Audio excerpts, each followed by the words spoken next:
Olá, candidato e candidata, tudo bem com vocês? Começando então o aulão de escrevente, e nós escolhemos 3 temas importantes que, vamos lá, né?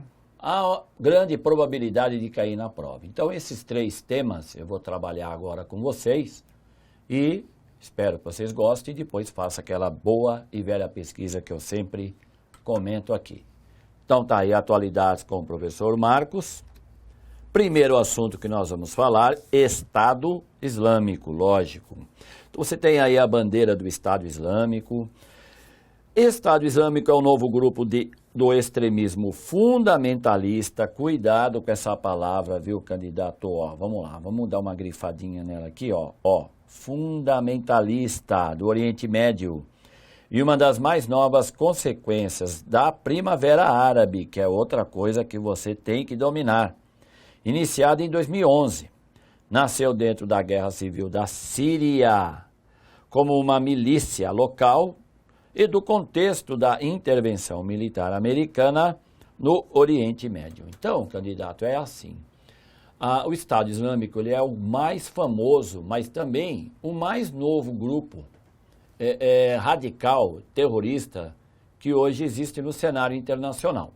Nós temos o Boko Haram, na Nigéria, norte da Nigéria, na África, e temos o Estado Islâmico. Mas o Estado Islâmico está muito mais longe do que o Boko Haram, principalmente naquilo que eles conseguem fazer muito bem, que é o material de divulgação. Então, se você perguntar aí para alguma molecada quem é o Boko Haram, dificilmente eles vão saber. Mas o Estado Islâmico, olha, é quase certo que eles vão saber, pelo menos, que tem uma turminha que corta a cabeça das pessoas. Então, isso é para a gente ter aí uma ideia do nível de propaganda que o Estado Islâmico tem, muito superior à Al-Qaeda, que era, até então, até o surgimento do Estado Islâmico, a bambambam aí dos grupos terroristas, ok? Então, nós temos já alguns conceitos aqui sobre o Estado Islâmico, lembrando que o Estado Islâmico é xiita. A Síria, por exemplo, que é governada por Bashar al-Assad, não é? A Síria é xiita. Agora, o Estado Islâmico, e eu acabei de falar, cuidado, a gente confunde isso facilmente, viu? Eu acabei de falar que o Estado Islâmico é xiita. Nada mais incorreto. O Estado Islâmico é sunita. E o inimigo do Estado Islâmico são os xiitas. Por exemplo, o governo de Bashar al-Assad na Síria é xiita. Então você tem o Irã, que é xiita, o Hezbollah, que é xiita, agora o Estado Islâmico é sunita. Então é importante que você saiba diferenciar quem é sunita, quem é xiita, ok? O mapa que você está vendo aí é o mapa do Iraque, e como vizinho você tem a Síria, não tem? Então vamos lá, ó. Você tem a Síria aqui, e você tem o Iraque aqui, correto? Então você está vendo que existe aí vamos dizer assim, um território que aparentemente é dominado pelo Estado Islâmico. Maior parte desse território fica no Iraque. Inclusive eu tenho lembrado aqui nas minhas aulas de atualidades, para quem tem assistido, tome cuidado, porque os ataques que são feitos ao Estado Islâmico são feitos no território do Iraque. O Bashar al-Assad não autorizou qualquer tipo de ataque ao Estado Islâmico no seu território, que é a Síria. Então isso é um outro dado que é importante você lembrar. Parte da Síria e do Iraque hoje está sob domínio do Estado Islâmico. Recentemente, numa conversa pelo Facebook, um aluno perguntou para mim, afinal de contas, o Estado Islâmico existe ou não? Porque ele tem um governo, um califado, vamos dizer assim, mas acontece que o Estado Islâmico, como um Estado, dentro do conceito que nós temos político de um Estado, ele não existe. Não vai ter representação na ONU, por exemplo. Não existem embaixadas no Estado Islâmico. Agora, é assim que quer fazer entender para inimigos e amigos, os membros do Estado Islâmico querem fazer assim entender.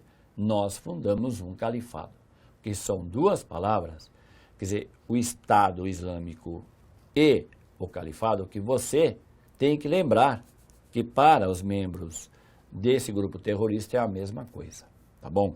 Então, o que você está vendo aí é o território. A cidade iraquiana de Mossul, por exemplo, onde teve um ataque agora no museu. Isso, então, tá vendo ali em cima ao norte, Mossul?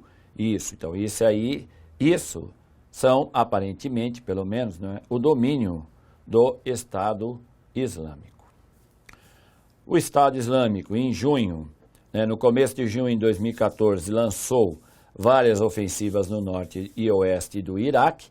Essa abreviação que você está vendo aqui, EIIL, não é? Esse é o antigo nome, ou pode ser chamado atualmente o Estado Islâmico, assim, né? Que é o Estado Islâmico do Iraque e do Levante, por isso que é EIIL, mas também ele pode aparecer como ISIS. ISIS é a abreviatura em inglês do EIIL. Então, cuidado para não fazer confusão com isso. Legal? Então, você tem aí. Os ataques eram encabeçados por grupos insurgentes sunitas iraquianos contra o governo majoritariamente xiita do país, o que resultaram na tomada de importantes cidades da região do norte. Entre 9 a 10 de junho, o grupo armado jihadista. O que seria o jihadista? O jihadismo, a guerra santa, jihad. Então, são palavras que é importante você dominar. Sunita, que é o grupo maior dentro do islâmico. Xiita, que é o grupo menor entre os islamitas. Jihad, guerra santa. Sunna, né? Então, são palavras que é importante você dominar, ok? Então, nós temos aí os salafistas, que é outra palavrinha também, que pode aparecer num texto, pode aparecer aí numa enunciado de questão e você não pode dar bobeira, tá legal? Continuando aqui, então, nós vamos ter avanço surpreendente do Estado Islâmico, traz a ameaça inédita de formação de um Estado radical islâmico no coração do Oriente Médio. Além do Estado Islâmico, outros grupos fundamentalistas islâmicos que mantêm laços diretos ou indiretos com a rede terrorista Al-Qaeda, que é de onde saiu o Estado Islâmico. Até 2013, início de 2014, havia uma aliança entre Al-Qaeda e Estado Islâmico, mas essa aliança foi rompida, principalmente porque o Estado Islâmico considera que os xiitas são traidores. Então, essa aí é uma das causas do rompimento entre as duas organizações, ok? E também você vai encontrar membros da Al-Qaeda no Iêmen, na Somália, na Nigéria. Você está vendo aí embaixo que o número de países é grande. Então, são milícias que operam no vazio do poder, criado por estados falidos. Por isso que é importante você lembrar que a Primavera Árabe catalisou tudo isso. À medida que a Primavera Árabe foi se espalhando pelo norte da África e Oriente Médio, isso criou um vazio no poder. Ditaduras foram derrubadas. Gaddafi, Mubarak, o Bashar al-Assad, que não caiu ainda, mas é um ditador. Então, dentro desse vazio do poder, isso dá muita força aos grupos terroristas que acabam conquistando até territórios como o Estado Islâmico, que você já sabe. Esses grupos islâmicos são fundamentalistas, ou seja, buscam impor seus dogmas religiosos como base da organização do Estado. O fundamentalismo islâmico moderno nasceu no Egito, e com a Irmandade Muçulmana, em 1928. Então, aqui eu vou dar um alô para você. Cuidado, porque a Irmandade Muçulmana não é terrorista. Não confunda isso, candidato, por favor. A Irmandade Muçulmana é uma organização de cunho religioso que propaga a palavra do Islã para o mundo muçulmano. Eles fundam escolas, dão assistência social. Isso é a Irmandade Muçulmana que hoje no Egito está na clandestinidade. Agora, você não vai confundir a Irmandade Muçulmana com um grupo terrorista. Não. Tá? Isso você não pode confundir, ok? O grupo islâmico que anunciou ter decapitado um turista francês, então aqui você tem uma notícia, não é? Lá no 24 de fevereiro, na Argélia, chamado Jun al-Khilafa, ou Soldados do Califado, foi fundado durante a Guerra Civil Argelina, lá na década de 90. Então, entre os muçulmanos também há conflito. Então, por isso que é importante você também lembrar você que a Al-Qaeda e o Estado Islâmico não se bicam mais. Já trabalharam juntas, mas não se bicam mais. Assim como os xiitas e sunitas são encontrados dentro da Al-Qaeda, no Estado Islâmico você vai encontrar só a sunita. Então, cuidado com isso. Uma charge para lembrar você sobre essa história da decapitação, né? Essa prática de cortar cabeças, isso choca muito o mundo inteiro. Você está vendo aqui, ó, o ISIS, né? Como eu disse para você, ó, tá aqui, ó. Isso, essa é a abreviação do EIIL. Então, a ideia é chamar a atenção de governos, a ideia é provocar muito medo, ser impactante. Essa também é a função do Estado Islâmico. Então, decapitar o guia turístico francês teve como objetivo principal atingir o governo de François Hollande. Por quê? Porque a França apoia os ataques ao Estado Islâmico e fecha a questão com os Estados Unidos. Então, mais uma vez eu vou reforçar. A intenção do Estado Islâmico é ser impactante e eles estão conseguindo. Tanto que a gente eu tenho falado aqui quase toda semana no Top Atualidade sobre o Estado Islâmico, ok? Lembrando que o Estado Islâmico não prega a união dos sunitas com os xiitas. Então, isso que eu falei para vocês. Aqui você tem parte da área, como eu disse, que é dominada pelo Estado Islâmico. E esse senhor que está aí à sua esquerda é o Abu Bakr. Esse é o califa, é o cara que se diz representante único de Alá na Terra. Porque para o muçulmano que pertence a um califado, o califa ele governa de forma incontestável. É mais que uma ditadura. É um absolutismo total. Ok? E principais notícias nos últimos meses sobre o Estado Islâmico. O Estado Islâmico reivindica ataque que matou 5 estrangeiros no hotel de luxo na Líbia. A Líbia é um país vizinho ao Egito, fica no norte da África. É um país hoje praticamente fragmentado entre tribos. Então, o país tem governo e, ao mesmo tempo, não. Era lá que o ditador Gaddafi mandava e depois foi assassinado dentro desse movimento conhecido como Primavera Árabe. Então, esse vazio do poder na Líbia está dando combustível ao Estado Islâmico, que fez esse ataque. Obama pede autorização de guerra ao Estado Islâmico, mas o Congresso é de oposição, como você já sabe, e não aprovou isso. Então, os Estados Unidos tiveram que criar um grupo, um pool de países árabes que estão combatendo o Estado Islâmico.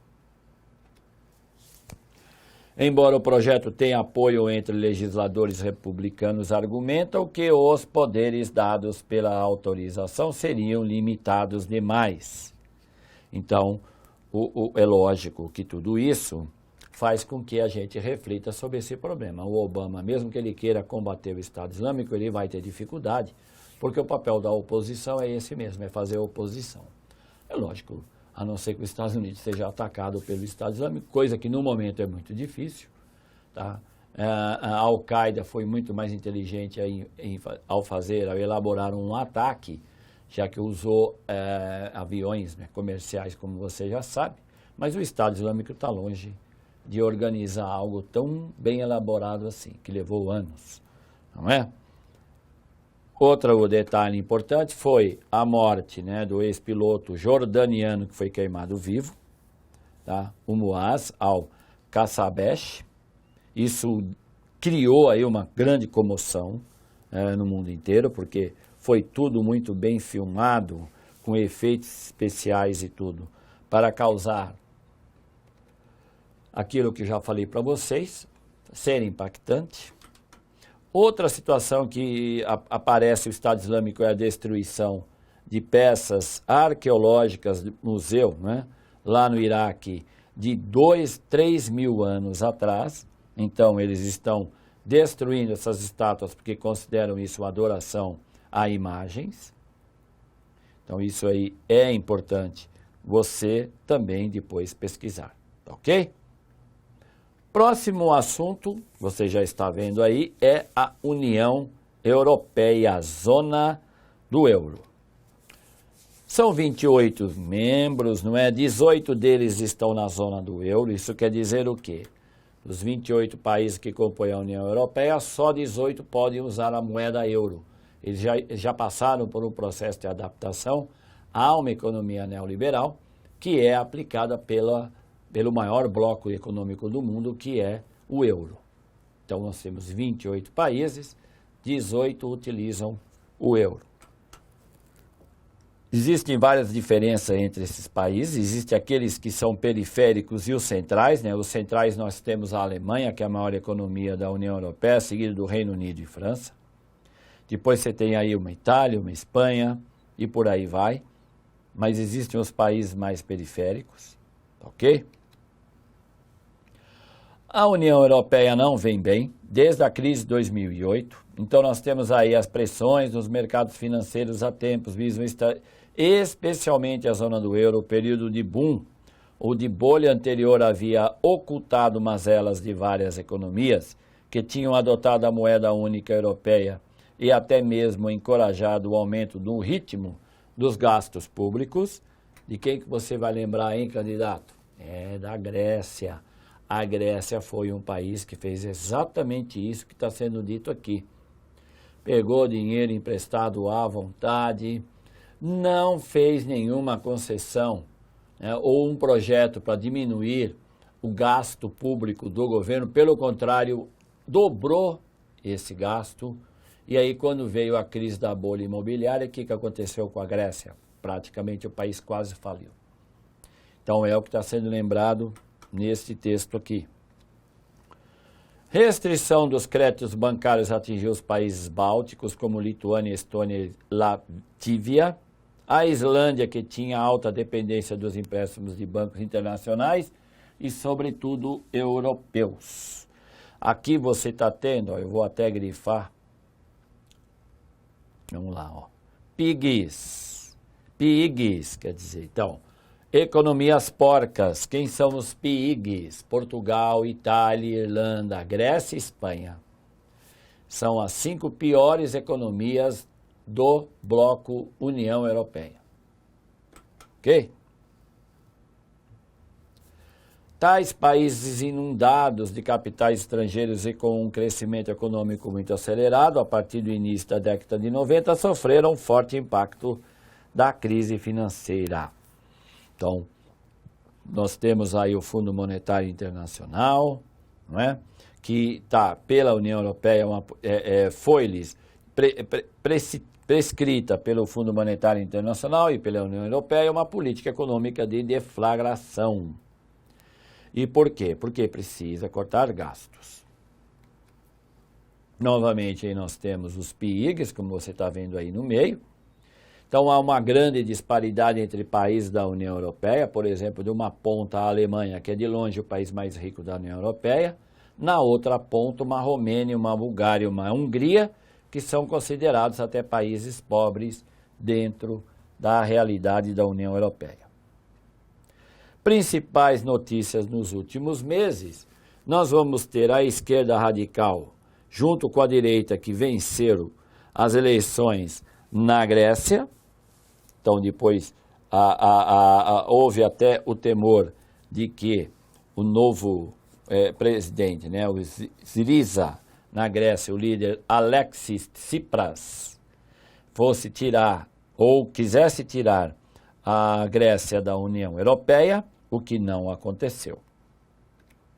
Ok?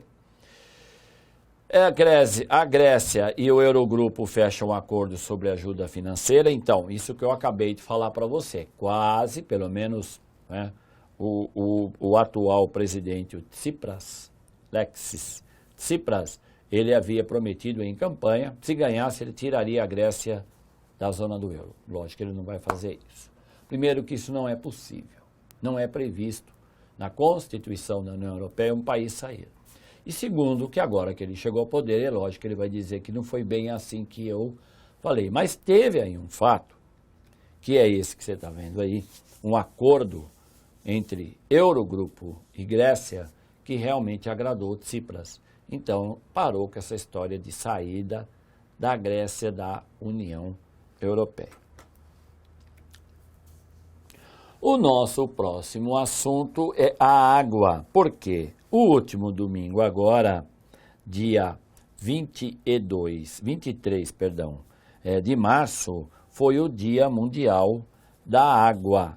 Então nós temos aí que, segundo a ONU, 748 milhões de pessoas passam sede pelo mundo e nos últimos 25 anos, 2,3 bilhões de seres humanos conseguiram ter água. Então, houve uma melhoria. Isso é o que a ONU tem estudado e apresentado. O relatório foi feito pela Unesco, que é quem cuida dessa parte.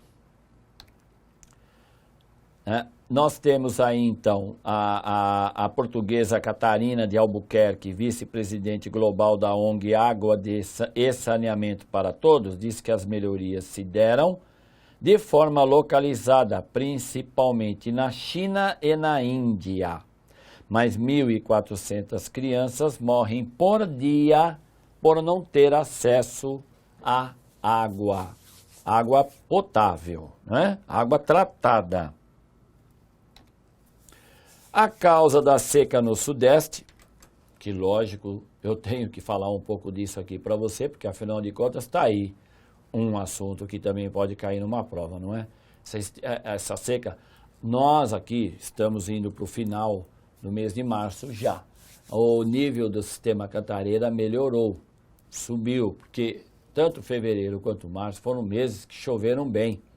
Mas nós não sabemos o que vai acontecer em abril, maio, junho, porque pelas estações do ano nós entramos no outono agora.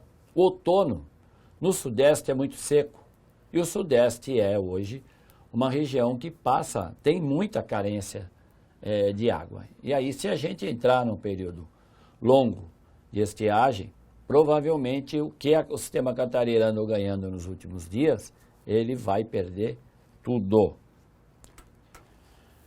Então nós temos o desmatamento como hipótese, cuidado, hipótese, porque segundo Carlos Nobre, não é, em entrevista à Folha, afirmou ser difícil, vamos até grifar aqui, Carlos Nobre, ele trabalhou no relatório IPCC, que em entrevista à Folha, em janeiro, afirmou ser difícil atribuir ao aquecimento global um extremo climático isolado como a estiagem, aonde?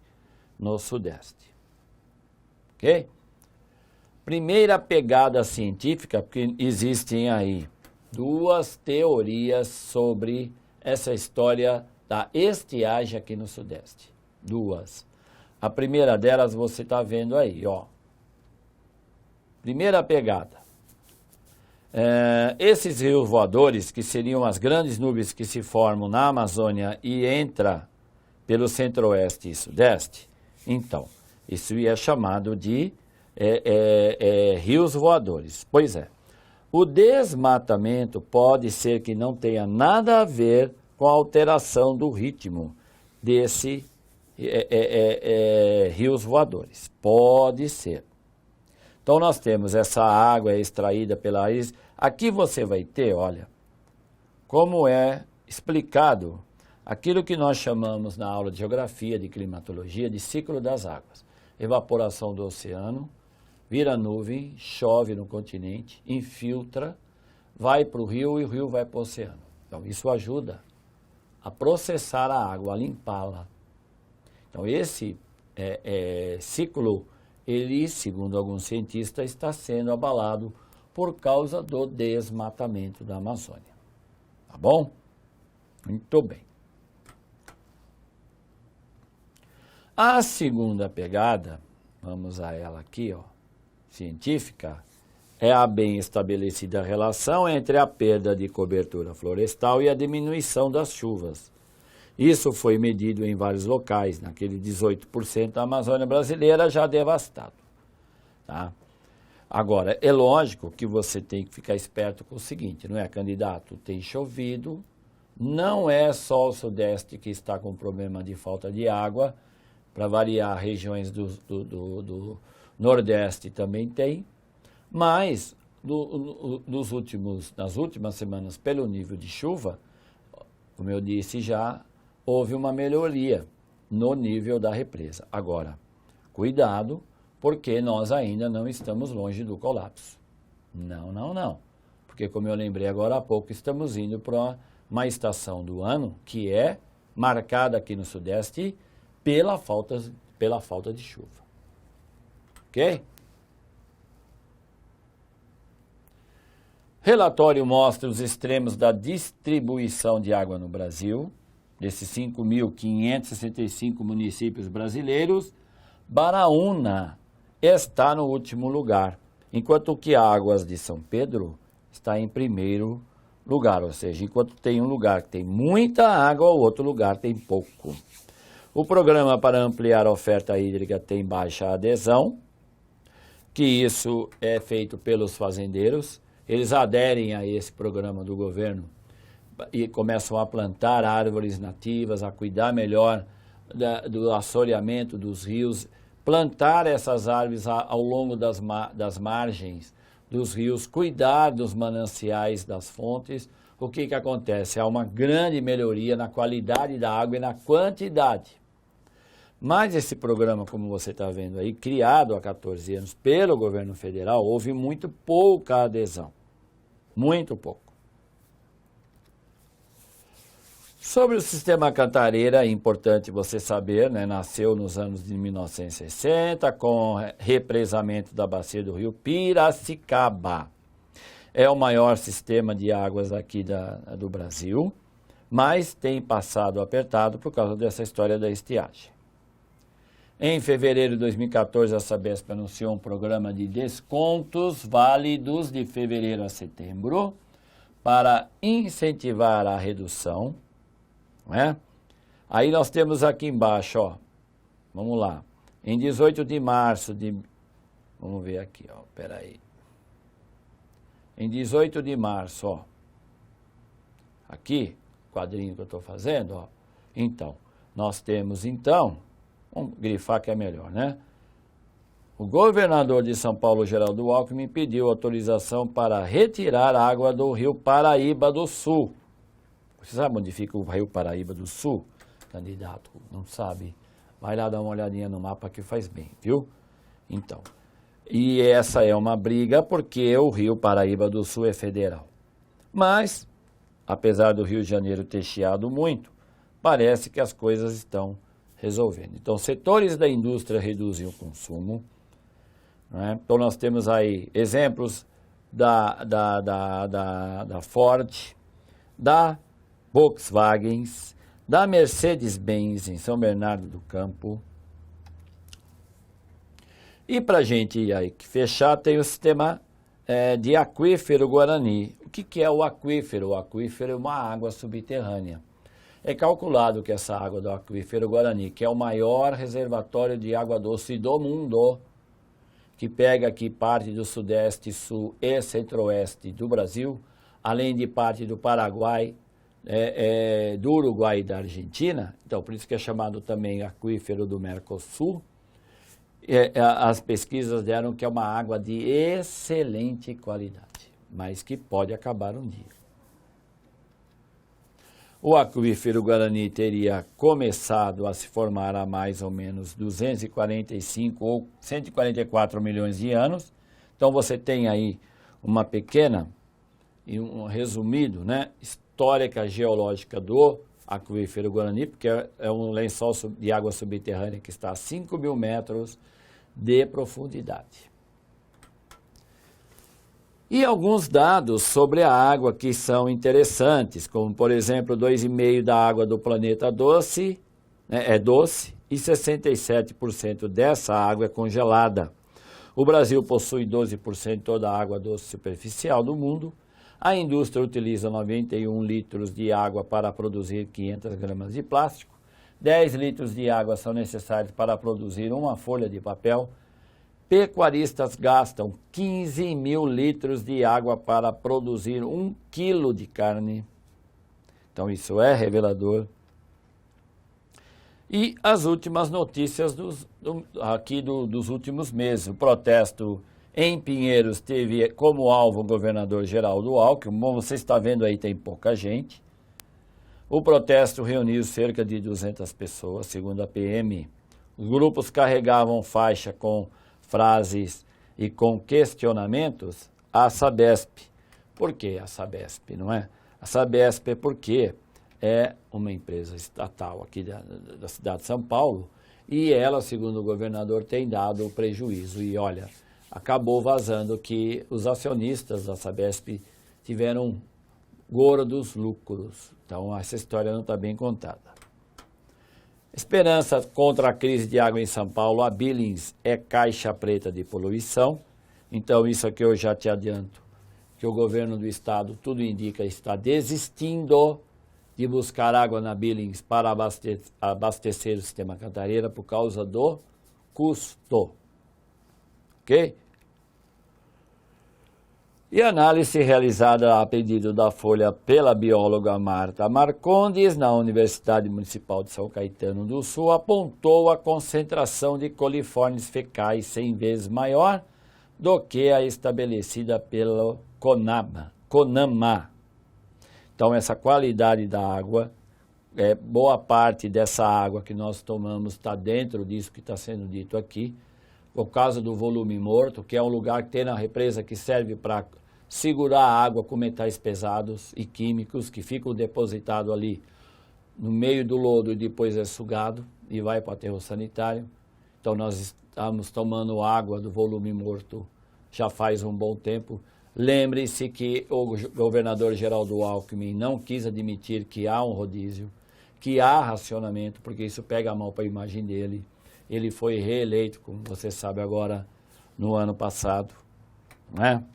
Então, a gente fecha aqui a aula, né? Esse aulão para a turma do escrevente, esperando que você tenha gostado e esperando também que você pegue esses 3 temas, tá? Estado Islâmico, crise da União Europeia e água. Pegue isso que eu passei para vocês, anotem, pesquisem, porque a probabilidade de cair na prova está alta, tá bom? A gente vai se falando aqui no curso do NEAF e um bom estudo para vocês.